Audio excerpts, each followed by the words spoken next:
Hei, minä olen Kai. Tervetuloa kuuntelemaan podcastiani Elämä tämän päivän jälkeen. Olen 63-vuotias ja tässä kerron, miten elämäni muuttui yhdessä hetkessä 1,5 vuotta sitten. 13. kesäkuuta 2023 sain täysin odottamatta suolistosyöpädiagnoosin. Siitä päivästä alkoi uusi ja tuntematon matka. Tämä podcast on kuin matkapäiväkirja, ajatuksia, tunteita ja kaikkea sitä, mitä tämä elämänmuutos on tuonut mukanaan. Tällainen diagnoosi muuttaa elämässä paljon. Se vaikuttaa arkeen, nykyhetkeen ja ennen kaikkea tulevaisuuteen ja suunnitelmiin. Kerron täällä, miten olen sopeutunut ja millaista elämää on ollut diagnoosin jälkeen. Jos tarinani voi tarjota tukea edes yhdelle ihmiselle, olen saavuttanut osan siitä, mitä tavoittelin, eli jakaa, tukea ja muistuttaa, että et ole yksin. Tämä ei ollut matka, jota suunnittelin, mutta tässä minä olen ja jaan sen kanssasi. Kukaan meistä ei tiedä, mitä huominen tuo tullessaan, mutta sinulla on tämä päivä, jonka voit käyttää. Olen kirjoittanut tälle tarinalle omistuskirjoituksen. Nämä ajatukset on omistettu kaikille hyville ihmisille, jotka sattuvat joskus näitä lukemaan tai kuuntelemaan. Ne on omistettu ihmisille, joiden elämä on muuttunut syöpädiagnoosin myötä, mutta jotka jatkavat selviytymistä ja elävät arkea niin hyvin kuin mahdollista. Ne on omistettu kaikille läheisille, jotka päivästä toiseen yrittävät ymmärtää sinua, ovat edelleen läsnä ja tukevat sekä iloissa että murheissa. Ne on omistettu ystäville ja tuttaville, jotka uskaltavat kysyä, mitä sinulle kuuluu, koska joskus voi syntyä tunne, että yhtäkkiä ei enää osaa lähestyä toista, sillä muutos on niin valtava ja tuntematon. Ne on omistettu kaikille lääkäreille, jotka kohtaatte syöpäpotilaita päivittäin, mutta pystytte aina tarjoamaan parasta mahdollista hoitoa, olemaan positiivisia, toivomaan parasta ja antamaan ihmisille uskoa siihen, että edessä on vielä paljon mahdollisuuksia.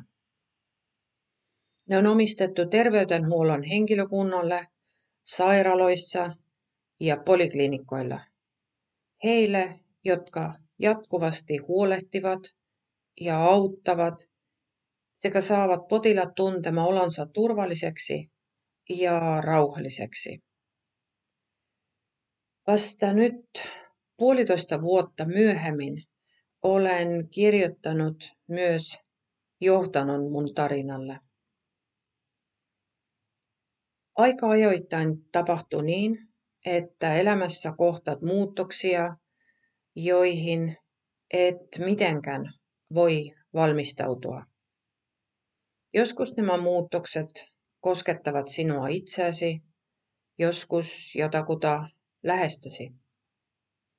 Elämä muuttuu yhdessä hetkessä ja siitä hetkestä lähtien mikään ei ole huomenna enää samaa kuin eilen. Tämä käännekohta syntyi juuri tämän päivän hetkestä. Kun löydät itsesi äkillisesti muuttuneesta maailmasta, on mahdotonta ennakoida, mitkä ajatukset ja tunteet valtavat mielesi. Olen itse käynyt läpi luultavasti kaikki mahdolliset vaiheet tässä tunteiden myrskyssä. Ja jälkikäteen on ollut jopa mielenkiintoista havaita, miten päivien kuluessa tunteet ovat voineet muuttua. Valitettavasti päivän päätteeksi on todettava, että itse tilanne ei ole muuttunut ja silti sinun täytyy jatkaa eteenpäin askel kerrallaan. Tällä matkalla kohtaat päiviä, jotka ovat täynnä iloa ja valoa, mutta myös päiviä, joihin mahtuu surua ja pelkoa, koska et tiedä, mitä seuraava hetki tuo, etkä voi siihen mitenkään valmistautua. Kaikki tunteet muuttuvat ja vaihtelevat, ja se on luultavasti luonnollista. Kaiken tämän keskellä yrität kuitenkin pysyä itsenäsi. Pidät huolta siitä, etteivät läheisesi murehti liikaa. Ja samalla odotat alitajuisesti, että ympärillä olevat ihmiset ymmärtävät sinua.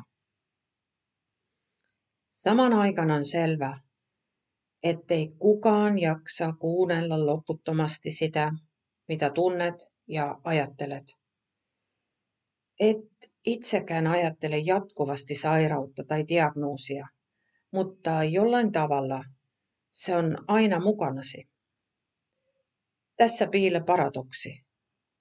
Vaikka ympärilläsi ovat maailman rakkaimmat ihmiset ja läheisemmät ystävät, diagnoosin kanssa jää silti jossain vaiheessa yksin.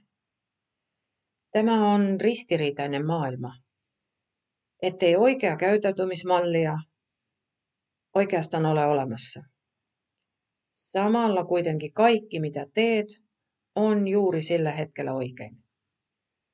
Joskus tekisi mieli pysäyttää ihmiset ja sanoa, miettikää hetki, kuinka hyvin teillä itse asiassa on asiat. Liian usein emme arvosta emmekä huomaa niitä asioita, joista pitäisi olla kiitollinen joka päivä. Ei, koska aina tuntuu puuttuvan jotain tai jokin on pielessä ja pienistä merkityksettömistä asioista kasvaa valtavia ongelmia. Joskus kannattaisi pysähtyä ja ymmärtää, että kun jokin osa maailmastasi yhtäkkiä romahtaa, on liian myöhäistä miettiä, mitä ennen oli. Me olemme tällä vain rajatun ajan. Sen ajan voisi käyttää siihen, että joka päivä olisi edes vähän parempi, vähän ymmärtäväisempi, vähän kannustavampi ja vähän kiitollisempi. Ja varmasti myös vähän rauhallisempi. Joku viisas ihminen on sanonut, että jokainen päivä on aloitettava ilolla ja päätettävä rauhassa. Niin yksinkertaista se on. Pitkän päivään mahtuu paljon tekemistä ja erilaisia tilanteita, mutta jos keskittyy siihen, että jokainen aamu on lahja ja jokainen ilta tyytyväisyys, maailmasta tuleekin yhtäkkiä parempi paikka. Kannattaa kokeilla. Itse opettelen sitä joka päivä. Kiitos kun kuuntelit ja tervetuloa kuuntelemaan seuraavaa jaksoa.